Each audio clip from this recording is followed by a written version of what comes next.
반갑습니다. 산골짜기 TV 홍근대 목사입니다. 오늘은 제가 책도 한 권 소개해 드리면서 마지막 때의 대부흥과 대추수 이런 부분에 대해서 우리가 어떻게 이해하고 또 어떤 식으로 구체적으로 준비하는 것이 좋겠는가, 또 신학적으로나 성경적으로 우리가 어떤 틀을 깨야 될 것이 있는지, 또 재정립해야 될 부분이 있는지, 이런 것들을 좀 앞으로도 좀 더 살펴보는 그런 시간을 가지려고 합니다.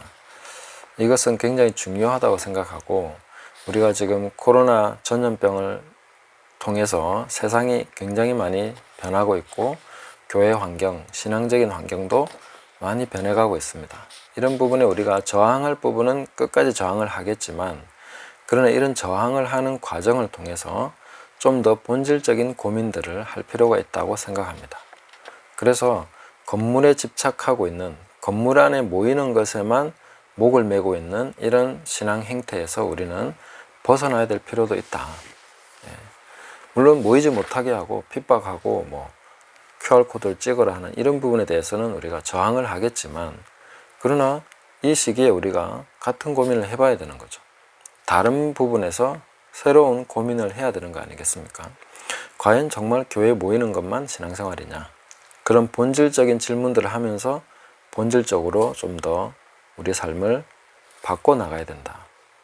그래서 본질에 부합하는, 성경에 부합하는 그런 삶으로, 또 그런 신앙생활로 나가야 되지 않겠는가 하는 것이죠. 제가 볼 때는 이런 것이 우리에게 지금 주어져 있는 기회라고 생각합니다.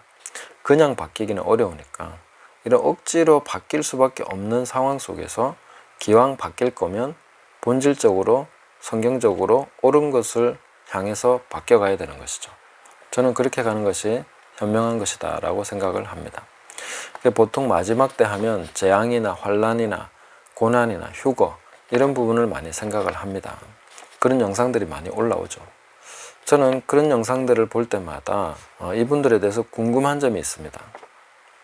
이단이냐 아니냐 이런 것보다 더 궁금한 거는, 과연 이런 영상을 계속해서 올리시는 분은 어떻게 살고 있을까? 현재 그들은 어떤 방식의 삶을 살아가고 있으며 무엇을 지향하면서 어떤 식으로 지금 뭔가를 준비해가고 있을까 하는 것을 생각을 해봅니다.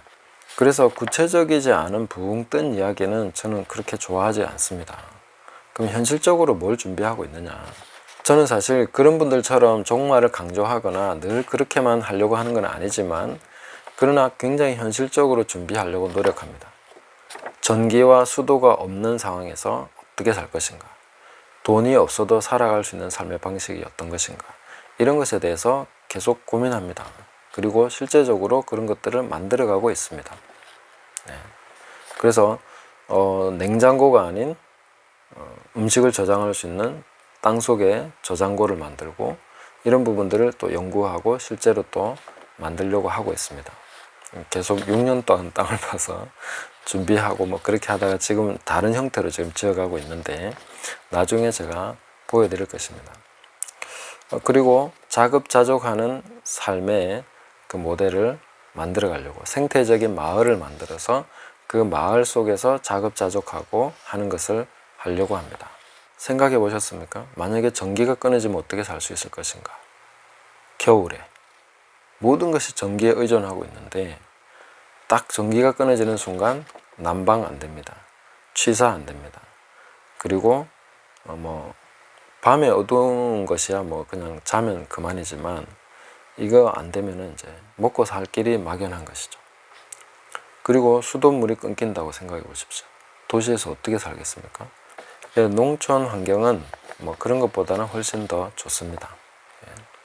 그렇지만 그 상황 속에서 극한의 상황을 저는 늘 생각을 해보거든요. 그리고 그런 극한의 상황 속에서 살아갈 수 있는 안정적인 삶을 살 수 있는 방법이 어떤 것인가? 그 이전에는 제가 태어났던 이곳에서 어릴 시절에는 전기 없이 살았습니다. 수도 없이 살았습니다.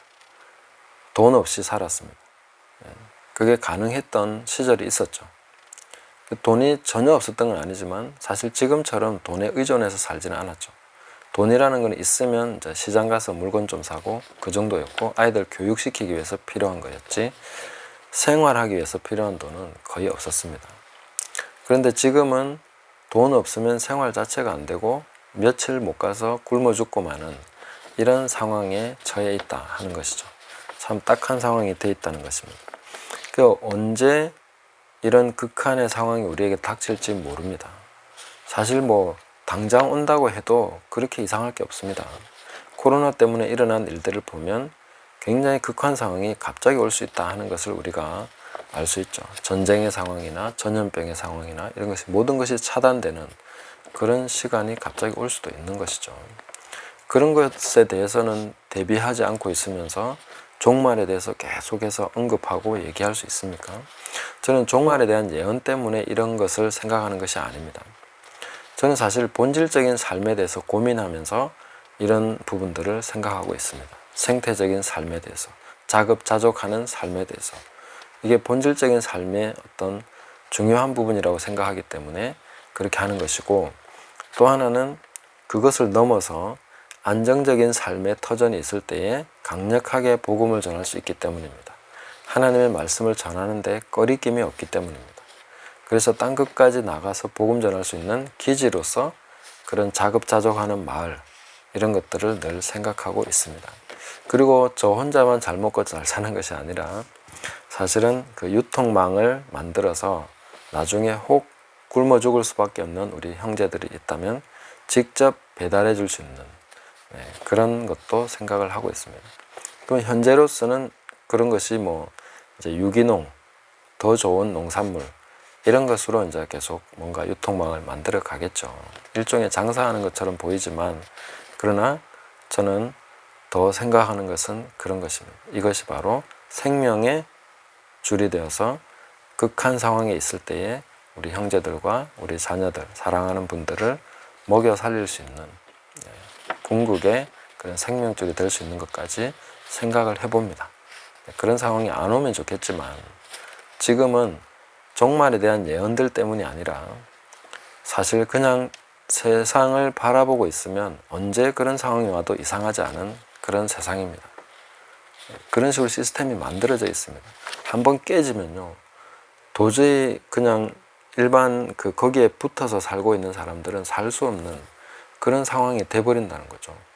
당장 우리나라만 해도 식량 자급률이 그래 높지 않습니다. 30%도 안 됩니다. 그런데 국가는 이제 계속해서 자급자족하는 마을들을 없애버렸습니다. 대농을 만들고 규모화하고 시설 농업을 하고 이런 식으로 해가지고 자급자족이 안 됩니다. 다 돈 벌기 위한, 돈으로 바꾸기 위한 농업을 하고 있는 거죠. 먹고 살기 위한 농사가 아닙니다. 그러다 보니까 이제 어느 한 부분의 시스템이 무너지면 돈 없이는 농촌도 못 삽니다. 지금 그렇게 돼 있습니다. 그래서 이런 것을 빨리 바꿔야 된다는 거죠. 제가 어떻게 보면 마지막 세대입니다. 자급자족하는 농촌을 경험한 마지막 세대. 그래서 저는 그런 부분을 다시 복원을 해야 된다고 생각을 합니다. 그리고 그냥 그 삶에 대한 향수 때문이 아니라 이런 것을 우리가 분명히 했을 때에 어떤 일이 발생하느냐 하면, 지금 전 인류가 불안해하고 있습니다. 과연 이대로 가도 괜찮은가? 인류는 지속적으로 이 지구상에서 살아갈 수 있을 것인가? 이런 식으로 계속 파괴하고 개발하고 이런 식으로 거대화하고 이렇게 해도 되는 것인가? 그런 고민들을 하고 있죠. 그래서 생태 마을에 대한 그런 연구가 많이 진행되고 있습니다. 자급자족하는 삶이 어떤 것인가에 대해서도 고민하고 있습니다. 그래서 대공황이나 갑자기 공급이나 물류가 다 끊어지고 차단되고 모든 전류가 다 끊어져 버리는 이런 상황 속에서도 생존할 수 있고 또 서로 도우면서 살 수 있는 그런 마을이 필요하다. 저는 늘 그렇게 생각하고 있습니다. 그럴 때에 가장 튼튼한 교두보를 형성하고 이제 땅끝까지 복음을 전할 수 있고, 또 이런 마을이야말로 세상 사람들이 바라고 있는, 또 구하고 있는 그런 궁극의 인류가 지구상에서 계속 생존할 수 있을 것인가 하는 것에 대한 궁극적인 해답을 줄 수 있는 마을이 되는 것이죠. 그리고 그 마을이 성경적으로 디자인되고 그 안에 사는 사람들이 기도와 말씀 가운데 살아가고 있다면은 이제 그 마을이야말로 하나님 나라의 복음 전파를 위한 굉장히 중요한 핵심적인 역할을 감당할 수 있을 것이다. 안디옥 교회처럼 파송하는 그런 마을이 될 수 있을 것이다. 저는 그렇게 보고 있습니다. 뭐 시골에 있으면서 별 생각도 한다 이렇게 생각할 수 있지만 저는 굉장히 현실적으로 경제 공황이나 이런 뭐 극한의 상황 이런 것들을 늘 생각을 해보고 있습니다. 그래서 그런 상황 속에서도 저와 우리 아이들을 지킬 수 있는 그런 환경을 만들려고 하고 또 그런 상황에서도 다른 궁극적인 어려움에 처해 있는 그런 분들을 어떻게 하면 도울 수 있을까 이런 것들을 늘 생각하면서 하나씩 준비하고 또 그렇게 진행해 나가고 있습니다. 자, 그러면 우리가 뭐 물질적인 부분이나 육체적인 부분을 이렇게 생각한다 하더라도 그럼 영적인 것은 어떻게 준비해야 될 것인가? 이게 떨어져서 준비할 수 있는 건 아니죠. 이것이 다 안정되게 생활 가운데 정착이 되면 이제 마지막 때는 대부흥과 대추수입니다. 엄청난 부흥이 일어날 것입니다. 엄청난 추수가 있을 것입니다. 그러나 현재 교회의 시스템과 틀 가지고는 그것을 감당할 수 없다고 저는 봅니다. 네. 그래서 저는 이 코로나 사태를 통해서 큰 변화가 있어야 된다고 보고 또 그 변화를 하려고 하면 이왕 변화가 돼야 된다면 궁극적으로 본질적으로 성경적인 것을 우리가 선택하고 그 방향으로 가야 되는 것이겠죠. 그래서 제가 소개해 드리고 싶은 것이 진 에드워드의 신약 성경과 급진적인 삶입니다.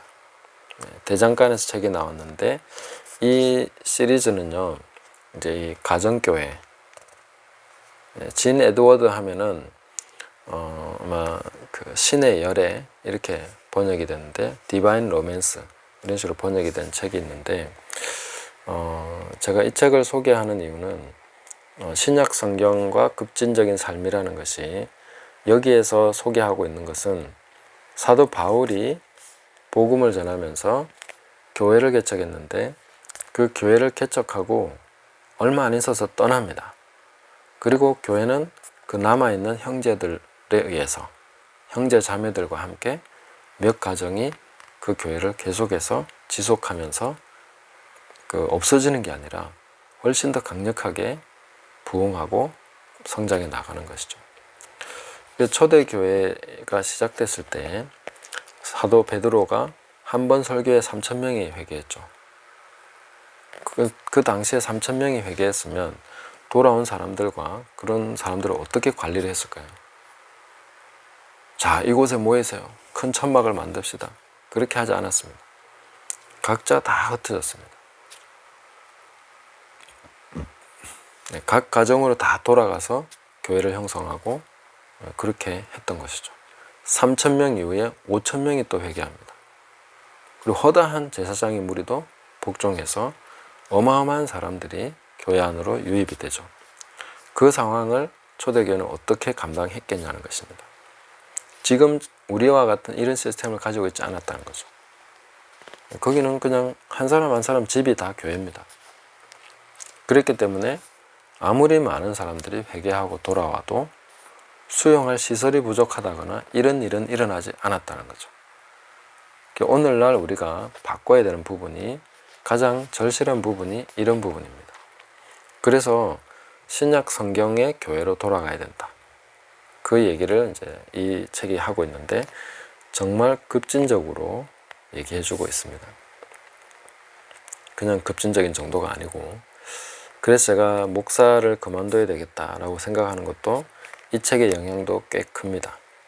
평소에도 생각을 했던 거지만 신약 성경적인 교회는 목사가 다 뭐 담임하고 이런 개념이 아닙니다. 장로가 뭐 치리하고 이런 개념이 아닙니다.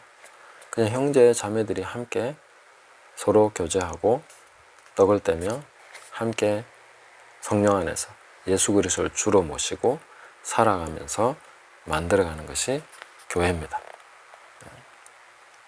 지도자가 따로 없다는 거죠. 사도들도 절대 그 형제 자매들을 지배한다거나 뭐 권위적으로 한 적이 없습니다. 그래서 이런 교회로 돌아가야만 마지막 때 주수가 가능합니다. 제가 볼 때는 그렇습니다. 그리고 저는 그런 대추수만을 위해서가 아니라 본질적으로 이것이 옳기 때문에, 성경적으로 하는 것이 맞기 때문에 우리는 그렇게 바꿔가야 된다고 생각합니다. 지금 보면 이제 기존 교회에서 떨어져 나와서 가정 예배를 드리고 계신 분도 계시고, 또 혼자 신앙생활 하시는 분들도 계시고, 그런 분들을 종종 뵙게 됩니다. 그럴 때에 저는 교회로 돌아가라고 말씀드리고 싶지 않고, 본질적인 교회에 대해서 더 함께 고민해 보자고 말씀드리고 싶습니다. 우리 교회로 오라는 얘기도 아니고, 교회 네트워크를 만들자는 얘기도 아니고, 그냥 성경적인 교회로 돌아가면 다 됩니다. 떨어져 있어도 상관없고, 굳이 제 설교만 듣고 있어야 되는 것도 아니고, 그렇기 때문에 우리가 이런 부분들을 정확하게 깨닫고, 아, 이게 맞구나 하는 것이 확인이 되고, 그리고 그것이 실제 우리 삶에서 말씀대로 진행이 되고 구현이 된다면은 우리는 신약적인 교회로 돌아가서 아무리 대단한 부흥이 일어나고 한국 사람들이 다 예수님 믿게 되더라도 어렵지 않습니다. 새롭게 호들갑 떨 일이 없습니다. 그냥 하던 대로 하면 다 됩니다. 그래서 이런 부분을 우리가 좀 더 고민하면서 이 책을 좀 읽어보시고 함께 나눌 수 있으면 좋겠습니다. 그래서 그런 본질적인 부분에 대해서 보다 확실하게 깨닫고 또 확신을 가질 수 있도록 이 책이 도와줄 것입니다. 이 책의 내용에 대해서 쭉 깊이 숙고해 보시고 읽어보시기를 권해드립니다. 앞으로 종종 책의 내용을 직접 소개하지는 않겠지만 간접적으로나 이런 내용들을 제가 계속 아마 섞어서 얘기를 하게 될 것 같습니다. 그래서 대부흥과 대추수 분명히 오게 됩니다. 마지막 때는 그렇게 오지 않을 수가 없습니다. 그래서 그런 것들을 우리가 본질적으로 준비하는, 제대로 준비하는 것은 바로 이런 완전히 틀을 깨고 본질로 돌아가서 준비가 되면 그야말로 가장 잘 준비가 되는 것입니다. 큰 예배당 지어야 되는 것이 아니라 우리 생각을 깨면 됩니다. 그래서 우리의 삶의 방식을 새롭게 하고 그렇게 나가면 되는 것이죠. 자, 이런 부분에 대해서 함께 고민을 하고 앞으로도 계속 나누겠습니다. 감사합니다.